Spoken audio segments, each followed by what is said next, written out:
নমস্কার, ঠাকুরপুকুর চন্দনী পালসের পক্ষ থেকে আমি সায়নী। পালস তো আমরা কম বেশি সবাই ব্যবহার করি। সেই পালসের যত্ন কিভাবে নেব সেই নিয়ে আজকে আমার ভিডিও।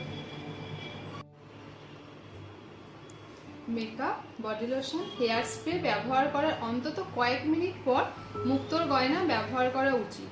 এইসব প্রসাধনী তরল উপাদান মুক্তোর প্রাকৃতিক উজ্জ্বলতা নষ্ট করে দেয়। এটা একদমই করা উচিত নয়। অতিরিক্ত ঘাম মুক্তোর ওপরের অংশকে ক্ষতি করে, তাই ব্যায়াম করা, রান্না করা বা অতিরিক্ত গরমে মুক্তো না করাই ভালো। একদম না।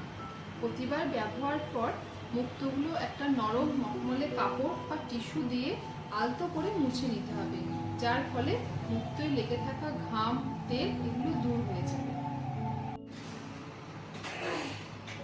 মুক্তো খুব নরম হওয়ায় অন্যান্য জুয়েলারি থেকে মুক্তোকে সবসময় আলাদা রাখতে হবে, না হলে মুক্তোয় স্ক্র্যাচ বা দাগ পড়তে পারে।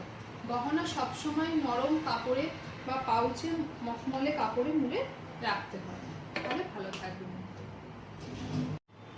এইসব তথ্যগুলো ছাড়াও আরও একটি বিশেষ গুরুত্বপূর্ণ তথ্য হলো, মুক্তোকে কখনো প্লাস্টিক ব্যাগ বা এয়ারটাইট কন্টেনারে রাখা উচিত নয়, কারণ মুক্তোর মধ্যে কিছুটা আর্দ্রতার প্রয়োজন হয়।